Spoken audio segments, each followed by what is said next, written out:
makna yang terkandung di dalam muka surat ni, insya-Allah. Ini penting dan kita boleh tahu sikit sebanyak untuk tadabbur daripada surah Baqarah, insya-Allah. A'udzu billahi minasy syaithanir rajim. قل إن كانت لكم الدار الآخرة عند الله خالصة من دون الناس فتمنوا الموت إن كنتم صادقين ولن يتمنوه أبدا بما قدمت أيديهم والله عليم بالظالمين ولتجدنهم أحرص الناس على حياة ومن الذين أشركوا يود أحدهم لو يعمر 1000 سنة وما هو بمزحزحه من العذاب أن يعمر والله بصير بما يعملون قل من كان عدوا لجبريل فإنه نزله على قلبك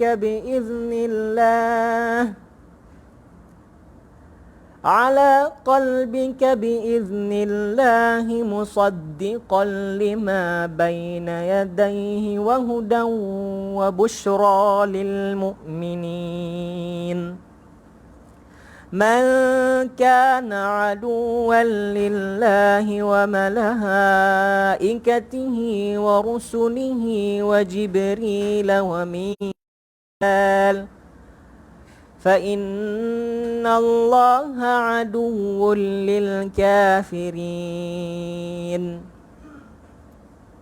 ولقد أنزلنا إليك آيات بينات وما يكفر بها إلا الفاسقون أو كلما عاهدوا عهدا نبذه فريق منهم بل أكثرهم لا يؤمنون ولما جاءهم رسول من عند الله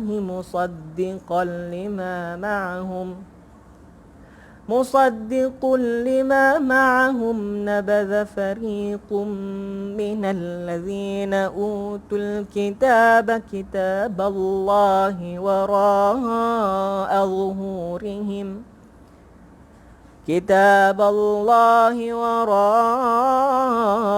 ظهورهم كأنهم لا يعلمون. Sadaqallahul azim. Okay, itu adalah lagu Nahwan. Jadi kita sebahagian kita yang ikut follow kita ni, follow ikut live ni, sebahagian kita yang dah baca dengan elok dah, dah baca bahagiannya. Kita boleh belajar pula macam mana kita nak baca dengan variasi-variasi lagu yang ada di dalam seni lagu membaca Al-Quran ini, yang mana Nabi Muhammad SAW beritahu, man lam yataghanna bil Quran falaysa minna, siapa yang tidak membaca Al-Quran dengan lagu itu maka bukanlah daripada kalangan kami, Okey, baik. Jadi kita tengok sikit tafsir ataupun makna yang kita perolehi daripada ayat yang kita baca tadi ni, yang mana pada ayat 94, 95, 96, 97, 98. Ini kita akan cerita sikit. Jadi pada awal tu Allah SWT beritahu, qul in kanat lakumud darul akhiratu 'indallahi khalisatan min dunin nas fatamannawul mauta in kuntum shadiqin. Katakanlah, wahai Muhammad, kata kepada mereka ini, jika negeri akhirat di sisi Allah khusus untukmu sahaja, bukan untuk orang lain, maka mintalah kematian jika kamu orang yang benar. Ni cerita kat siapa ni? Ini cerita dekat golongan Yahudi, golongan Yahudi yang berada di Madinah pada waktu tersebut. Macam mana orang Yahudi ni boleh ada di Madinah? Kita pun heran. Lah ni di zaman kita sekarang ni, orang Yahudi ada di mana? Ada di Baitul Maqdis. Ada di Baitul Maqdis, kemudian ada di sebuah negara yang kita namakan sebagai Palestin. Kemudian ada sebahagian yang sikit berada di Iran, sebahagian yang terlampau sikit berada di Morocco, kemudian yang lain-lain ramainya berada di Eropah dan berada di Amerika lah sekarang ni. Jadi pada zaman Nabi Muhammad SAW, macam mana orang Yahudi boleh ada di Madinah pula? Sedangkan di zaman sekarang ni mereka berada di barat. Maka sebenarnya orang ini mereka telah mendapat satu pemberitahuan di dalam kitab Taurat, yang mana Nabi akhir zaman, Nabi akhir zaman ni akan muncul di mana? Akan muncul di sebuah tempat yang subur, sebuah tempat yang berdekatan dengan tempat yang subur. Tetapi tempat itu subur ke tak subur? Tempat yang dia keluar tu tidak subur, tetapi berdekatan dengan tempat-tempat yang subur di Hijaz, di tanah Arab ni. Maka mereka ni pun cari, orang-orang Yahudi ni mereka cari di mana tempat yang katanya nak keluar Rasul akhir zaman ni. Sebab apa? Sebab mereka yakin Rasul akhir zaman adalah daripada kalangan mereka. Jadi mereka pergilah di situ supaya apa? Supaya kalau keluar Rasul akhir keturunan mereka, bila keluar daripada keturunan mereka ni, maksudnya mulialah keturunan tu, disebabkan Nabi keluar daripada mereka. Tetapi Allah SWT Maha bijaksana. Allah Ta'ala tidak mengeluarkan Nabi akhir zaman daripada kalangan orang Yahudi, tapi Allah Ta'ala keluarkan daripada kalangan orang Arab. Jadi mereka berada di Madinah di tempat yang subur, berdekatan dengan Mekah di tempat yang tidak subur. Okey, jadi Allah SWT kata apabila berlakunya konflik, apabila Nabi Muhammad SAW berhijrah ke Madinah, kemudian berlakunya konflik di antara orang Yahudi dengan orang Islam. Di situ sebelum tu orang Yahudi ada berlaku konflik dengan orang Madinah yang asal, iaitu Aus dan Khazraj. Tapi selepas daripada tu, bila Nabi Muhammad SAW masuk ke Madinah, mereka ada konflik pula dengan orang Islam. Maka salah satu jawapan ataupun ancaman yang Allah SWT suruh Nabi Muhammad SAW cakap kepada orang Yahudi, katakan kepada orang Yahudi itu, sekiranya akhirat itu adalah untuk kamu semata-mata, maka cita-citakanlah mati. Apa mati? Kalau hampa kata hampa ni bangsa yang mulia, hampa ni tak mau ikut petunjuk Nabi Muhammad SAW, tak mau mengakui bahawasanya Nabi Muhammad SAW ini adalah Nabi akhir zaman yang membawa kebenaran, dan kamu rasa kamu yang akan masuk di dalam syurga Allah SWT, maka mati. Kalau sekiranya kamu adalah daripada kalangan orang-orang yang benar. Nampak tu ancaman, cabaran. Sebab apa? Sebab mereka ni mereka kata apa, orang Yahudi ni? Di dalam surah Ali Imran nanti kita baca, mereka kata kepada orang-orang Islam, qalu lan tamassana an-naru illa ayyaman ma'dudat. Dia berkata apa? Kami ni kalau masuk api neraka sekalipun, Allah Ta'ala sayang kami sebab Allah Ta'ala pilih nabi-nabi daripada kalangan kami. Maka kalau kami masuk neraka sekalipun, kami akan masuk beberapa hari saja. Dalam surah Al-Baqarah pun ada, wa qalu lan tamassana an-naru illa ayyaman ma'dudah. Kan? Depa kata kita akan masuk di dalam api neraka ni cuma beberapa ketika sahaja, beberapa hari sahaja. Depa yakin, tapi bila dicabar, apa mati? Apa depa jawab bila dicabar supaya mati segera? Walai yatamannauhu abada. Maka mereka tidak akan bercita-cita untuk mati selama-lamanya. Walai yatamannahu, lan. Apabila ada lan ni maksudnya selama-lamanya. Walai yatamannauhu abadan, tambah abadan pula. Menguatkan lagi abadan ni selama-lamanya. Bima qaddamat aidihim, disebabkan pelakuan mereka. Apa yang mereka telah lakukan? Banyak kejahatan yang orang Yahudi ni telah lakukan. Antaranya ialah mereka mengubah kandungan daripada kitab Taurat dan Injil. Nombor dua, mereka membunuh para nabi, dan orang-orang yang berdakwah kepada kebenaran. Dan kemudian mereka mempergunakan ayat-ayat Allah Subhanahu Wa Taala untuk tujuan untuk mendapat habuan dunia secara cepat. Ni tiga perkara yang paling besar yang orang Yahudi buat, yang telah mengundang kemurkaan Allah Subhanahu Wa Taala. Jadi kita jangan tiru orang Yahudi. Yang pertama tadi apa? Yang pertama tadi adalah mengubah kitab Allah Subhanahu Wa Taala. Di zaman kita ada ramai yang cuba untuk mengubah agama dengan cara sebelum-sebelum ni orang memasukkan hadis. Kemudian kita pula jadi orang yang tukang penyampai pula. Dahlah hadis tu palsu, kita tak cek, kemudian kita sampaikan pula kepada orang. Kita telah melakukan kesilapan yang sama yang telah dilakukan oleh orang Yahudi. Kemudian yang kedua, membunuh para nabi. Membunuh para nabi. Di zaman kita tidak ada para nabi. Tetapi apabila para nabi nak berdakwah, apabila orang-orang soleh nak berdakwah, apabila orang-orang soleh nak melakukan kebaikan, kita sekat. Dan kita cuba menghalang dia. Kita buat undang-undang supaya dia tak boleh bercakap dan sebagainya. Dia cuba membantu orang, kita cari kelemahan dia. Yang baru-baru ni kita tengok, ada seorang ustaz yang cuba bantu semua orang. Kemudian ada pula orang-orang yang mengatakan sesuatu pada dia dan sebagainya. Kata dia riak dan sebagainya. Itu bukan soal kita, riak dengan tak riak ni, itu bukan soal manusia, tu adalah soal Allah SWT dengan dia. Dia bantu orang tu, kita berterima kasih kepada dia dan kita support apa yang dia buat. Tu cukup bagus lah. Dan dia pun bukannya seorang yang kritik orang lain dan sebagainya. Okey. Yang seterusnya adalah kaum Yahudi ni, apa yang dia orang buat? Mereka jual beli, menjual ayat-ayat Allah Subhanahu Wa Taala dengan harga yang murah untuk kepentingan duniawi. Macam mana menjual ayat-ayat Allah untuk kepentingan duniawi ni? Mereka menggunakan ayat-ayat Allah Subhanahu Wa Taala yang mana boleh menguntungkan mereka. Contohnya, mereka ambil satu ayat yang mengatakan, kamu kena muliakan para ulama, kamu kena sekian. Maka muliakanlah saya. Kemudian mereka menggunakan ayat-ayat yang di dalam Taurat, mereka ubah. Kemudian mereka kata, kami boleh memeras ugut bangsa lain. Sebab apa?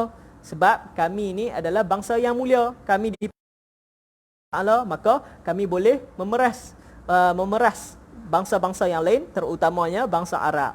Yang mana orang Yahudi ni, mereka menggelar kepada orang Arab ni sebagai ummiyun. Al-ummiyun ni maksud dia apa? Buta huruf, tak boleh nak kira. Bila tak boleh nak kira, mereka buat apa? Mereka makan riba. Mereka makan riba daripada orang Arab. Orang Arab tak reti nak kira, maka orang Arab pinjam duit daripada mereka, maka mereka kira riba yang berlebih-lebihan. Itu adalah orang Yahudi. Kita jangan tiru tiga sikap ni. Kemudian Allah SWT sambung lagi, wala tajidannahum ahrasan nasi ala hayatin wa minal ladzina asyraku. Dan kamu akan dapati bahwasanya orang-orang Yahudi ni, mereka lah yang sangat-sangat nak hidup. Bukannya nak mati, tapi sangat-sangat nak hidup. Sebab apa mereka sangat-sangat nak hidup ni? Di dalam tafsir disebutkan, mereka nak hidup sangat-sangat ni sebab apa? Sebab mereka sedar yang mereka lakukan itu adalah salah. Mereka ada kitab Taurat, mereka tahu Nabi Muhammad SAW ni berada di jalan yang benar, tapi mereka ingkar disebabkan kesombongan, tidak mahu mengikut Nabi Muhammad SAW hanya kerana dia tu daripada bangsa Arab. Maka disebabkan itu mereka sangat-sangat gemar ataupun sangat-sangat bercita-cita untuk hidup lama, nak hidup, sangat-sangat takut kepada kematian. Kemudian wa minal ladzina asyraku, dan sebahagian daripada orang-orang musyrikin pun sama juga mempunyai perangai yang sama seperti orang Yahudi, iaitu sangat-sangat takut kepada kematian. Takut kepada mati ni adalah salah satu penyakit yang Nabi Muhammad SAW kata, dia dinamakan sebagai wahn. Al-wahn ni apa dia? Karahatul maut. Hubbud dunya wa karahatul maut. Sayangkan dunia, kemudian dia takut untuk mati. Ini adalah penyakit wahan. Penyakit wahan ni dia mai bila? Apabila bertembung dua perintah Allah SWT dengan keduniaan kita, yang mana kita perlu berkorban pada waktu tersebut, sama ada dari sudut jiwa kita, dari sudut harta kita, dari sudut keluarga kita dan sebagainya, kita perlu berkorban di situ. Contohnya macam mana? Perang. Apabila negara kita dijajah, contohnya dijajah oleh orang kafir, kemudian kita nak kena perang ataupun kita nak kena menuntut ilmu untuk menyaingi mereka, kita kena kuasai ekonomi untuk menyaingi mereka dan sebagainya. Tapi kita sayang dunia, kita lebih pentingkan diri kita sendiri, maka kita tak mau berkorban, kita tak mau keluarkan modal kita yang kita guna itu untuk membantu sama orang Islam dan sebagainya. Maka kita tak berkorban. Bila kita tak berkorban, takut mati, yang tu disebutkan sebagai wahan cinta dunia. Baik, daripada kalangan kaum musyrikin pun sama juga. Kaum musyrikin ni ulama tafsir bahagikan ada dua. Satu kaum musyrikin di Mekah, kemudian satu lagi orang Majusi, orang Majusi di Iran pada waktu tersebut, yang menyembah berhala, orang Parsi. Yawaddu ahaduhum law yu'ammaru alfasanah, dan setiap daripada mereka itu bercita-cita untuk hidup lebih kurang 1000 tahun. Mereka cita-cita untuk hidup 1000 tahun. Ada kalangan kita nak hidup 1000 tahun. Saja nak hidup 1000 tahun. 100 tahun pun tak larat dah, jalan betul ketak-ketak dah. Nak 1000 tahun, 1000 tahun ni jenuh. Pakai duduk tidur lah. Jadi kok mana main 1000 tahun ni? Dia ni pada waktu dulu, pada zaman Nabi Muhammad SAW dulu, ada satu kata-kata yang diambil daripada orang Parsi, Nauruz Salhar. Nauruz, sampai sekarang lah mereka panggil Nauruz. Nauruz tu maksud dia raya, raya ataupun kegembiraan. Nauruz Salhar. Apa maksud Nauruz Salhar ni? Maksud dia, moga-moga aku hidup 1000 tahun. Itu adalah perkataan yang mereka cakap di dalam bahasa Parsi waktu tersebut. Jadi Allah SWT terjemahkan di dalam bahasa Arab. Dan mereka itu bercita-cita untuk hidup selama 1000 tahun. Walaupun dia hidup 1000 tahun, Allah SWT kata, katakan umur dia panjang lah sampai 1000 tahun. Wa ma huwa bimuzahzihi minal azabi an yu'ammar. Kalaulah umur dia 1000 tahun pun, dia tidak akan terlepas daripada azab Allah SWT sekiranya dia ingkar kepada perintah Allah SWT. Nampak tak di situ? Allah SWT nak cerita, sekiranya kamu ada nyawa yang panjang sekalipun, sekiranya tidak ada ketaatan, kamu tetap akan takut kepada kematian. Akan tetapi mati itu pasti, kamu tidak akan boleh lari daripada dia, walaupun sekiranya kamu berumur 1000 tahun. Wallahu basirum bima ya'malun. Sungguhnya Allah Ta'ala itu maha melihat kepada apa yang kamu lakukan. Qul man kana aduwwan li Jibril. Katakanlah, siapa yang musuh kepada Jibril, fa innahu nazzalahu ala qalbika biiznillah musaddiqan lima baina yadayhi. Sungguhnya Jibril itu menurunkan wahyu kepada kamu secara benar daripada dirinya, wa hudan wa busyra lil mu'minin, dan petunjuk serta berita gembira kepada orang-orang yang beriman. Jadi ayat ni nak cerita pasal apa ni? Kenapa tiba-tiba siapa-siapa yang memusuhi Jibril pula ni? Ni ada satu peristiwa yang mana ayat ni turun. Peristiwa dia apa? Peristiwa dia pada satu hari, Nabi Muhammad SAW didatangi oleh seorang sekumpulan orang daripada kalangan orang Yahudi lah. Maka dia orang ni datang, mereka datang jumpa Nabi Muhammad SAW. Bila jumpa Nabi Muhammad, mereka nak test Nabi Muhammad SAW. Adakah Nabi Muhammad SAW adalah seorang Nabi? Orang Yahudi ni mereka tahu ciri-ciri seorang Nabi sebab didedahkan kepada mereka daripada kitab Taurat. Maka mereka mengatakan, sekiranya kamu Muhammad, kamu boleh menjawab 4 soalan ini.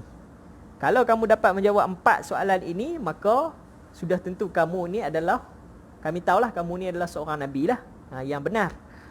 Lalu Nabi Muhammad SAW kata apa? Okey, tak apa.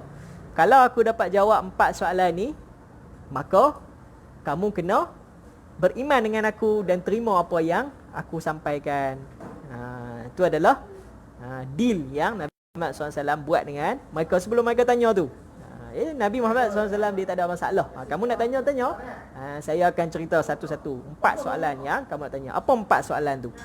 Yang pertama, soalan yang pertama, orang Yahudi tanya, makanan apa yang diharamkan oleh Israel sebelum Taurat turun? Sebelum Taurat itu turun. Baik, ya. Jadi soalan yang pertama ni berkenaan dengan apa? Dia berkenaan dengan satu ayat. Satu ayat di dalam Al-Quran kita akan jumpa harramaha nafsihi min qabli an tunazzala at-Taurah.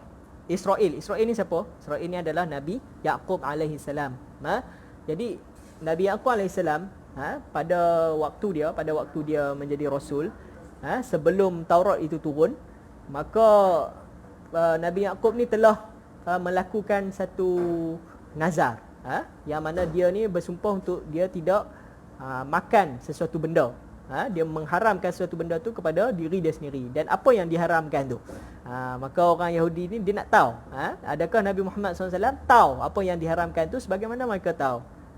Lalu diwahyukan kepada Nabi Muhammad SAW adalah daging unta dan susu. Daging unta dan susu. Jadi Nabi Yaqub ni dia tak makan daging unta dan susu. Maka Nabi Muhammad SAW jawab. Bila jawab, mereka kata, ya betul. Macam sebiji macam ada di dalam Taurat, sebiji macam ada yang diriwayatkan kepada kami. Kemudian yang kedua, ditanyakan kepada Nabi Muhammad SAW, di dalam kitab Taurat ada disebutkan tentang air mani itu yang lelaki macam mana, yang perempuan macam mana. Adakah dua-dua tu sama ataupun lain? Maka Nabi Muhammad SAW jawab, yang lelaki dia lain, dia color putih, dia pekat. Yang perempuan dia color kuning, kemudian dia cair. Itu adalah wahyu yang telah diberikan kepada Nabi Muhammad. Dan jawapan itu sebiji yang ada di dalam kitab Taurat. Kalau kita buka kitab Taurat sekarang ni, yang kita panggil sebagai Old Testament, kita akan jumpa huraian tentang perkara ni. Sama. Bila dijawabkan sama, maka orang Yahudi tadi ni dia orang mengaku, ya betul, sama. Kemudian soalan ketiga, macam mana nak tahu anak tu bila lelaki bersama dengan isteri dia, anak tu akan lahir, macam mana kita boleh tahu muka dia akan sama dengan siapa? Muka dia sama dengan ayah ke? Muka dia sama dengan mak dia? Dan dihuraikan di dalam kitab Taurat benda ni. Jadi dia nak test, adakah Nabi Muhammad SAW akan jawab sama dengan apa yang ada dalam kitab Taurat. Maka Nabi SAW bagi tahu, kedua-dua ini, macam mana nak tahu yang mana satu akan jadi lebih ni?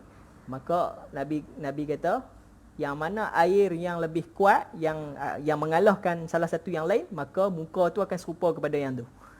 Kalau air yang suami itu lebih kuat, lebih kuat lah di zaman Nabi tu, Nabi sebut dengan cara lebih kuat sahaja. Maka muka anak tu akan jadi macam yang suami. Kalau air yang isteri tu lebih kuat, maka muka tu akan jadi macam isteri. Tu zaman Nabi tu, Nabi cerita. Tapi bila sains sekarang, kita cek balik, memang betul apa yang Nabi Muhammad SAW bagi tahu. Yang Nabi kata air tu maksudnya DNA. Yang itulah DNA. Yang mana orang Arab sebut sekarang ni Al-Hamd An-Nawawi. Al-Hamd An-Nawawi ni adalah salah satu maklumat yang berada di dalam diri kita sebagai manusia, yang mana dipindahkan kepada keturunan kita melalui kita punya benih kita. Apabila dipindahkan, sekiranya maklumat yang laki itu lebih kuat, maka muka anak tu akan jadi muka macam si suami. Sekiranya maklumat yang daripada perempuan itu lebih kuat, maka muka itu akan jadi seperti muka isteri. Itu soalan ketiga. Lalu orang Yahudi kata, betul juga, sama juga jawapan Nabi ni. Kemudian mereka tanya soalan yang keempat. Setiap Nabi itu mempunyai seorang pelindung daripada kalangan malaikat. Siapakah pelindung kamu, wahai Muhammad?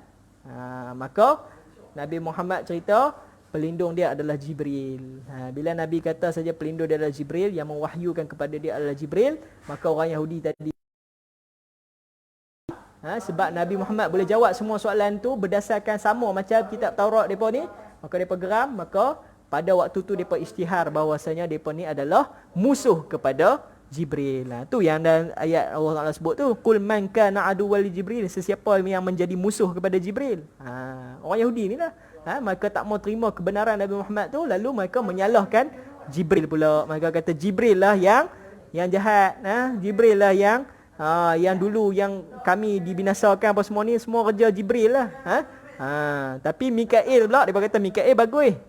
Mikail lah yang bagi rezeki kat kami. Mikail lah yang bagi harta kat kami, bagi kesenangan kepada kami dan sebagainya. Lalu Allah Ta'ala jawab pula di bawah tu, man kana aduwwan lillahi wa malaikatihi wa rusulihi wa jibril wa mikal fa innallaha aduwwul lil kafirin. Sesiapa yang musuh kepada Allah, malaikat-malaikatnya, rasulnya, Jibril, Mikail, semuanya adalah musuh kepada Allah Ta'ala. Semuanya adalah orang kafir dan mereka menjadi musuh kepada Allah Ta'ala. Sebab apa? Sebab Allah Ta'ala kata, mana boleh hampa kata Mikail tu bagus apa semua, tiba-tiba hampa nak musuhi Jibril sebab Jibril yang membawa kebenaran. Tak boleh. Maka sesiapa yang memusuhi Jibril, maka automatik mereka akan memusuhi Allah SWT, memusuhi malaikat, memusuhi rasul-rasulnya, memusuhi malaikat Jibril, kemudian memusuhi Mikail, dan Allah Ta'ala sangat-sangat musuh kepada mereka. Itulah sedikit sebanyak huraian daripada muka surat ni. Moga-moga kita dapat satu pengetahuan baru yang sebelum ni mungkin kita belum pernah dengar, tentang perbincangan orang Yahudi dengan dengan Nabi Muhammad SAW ni, tentang persoalan ni, 4 persoalan yang mana diturunkan ayat ini bersempena dengan soalan-soalan tersebut. Jadi alhamdulillah, sekadar tu dulu perkongsian saya hari ni. InsyaAllah yang baik tu daripada Allah Subhanahu Taala, yang lemah dan kurang tu daripada diri saya sendiri. InsyaAllah lepas-lepas ni kita akan improve kita punya live ni, kita akan buat melalui grup mana. Bila kita bagi melalui grup, kita akan post di dalam WhatsApp insyaAllah. A'udzubillahi minasyaitonirrajim. Bismillahirrahmanirrahim. Allahumma arhamna bil Qur'an waj'alhu lana imaman wa nuran wa hudan wa rahmah. واجعله لنا إماما ونورا وهدى ورحمة اللهم ذكرنا منه ما نسينا وعلمنا منه ما جهلنا وارزقنا تلاوته آناء الليل وأطراف النهار واجعله لنا حجة يا رب العالمين. Ya Allah, bukakanlah kepada kami kefahaman.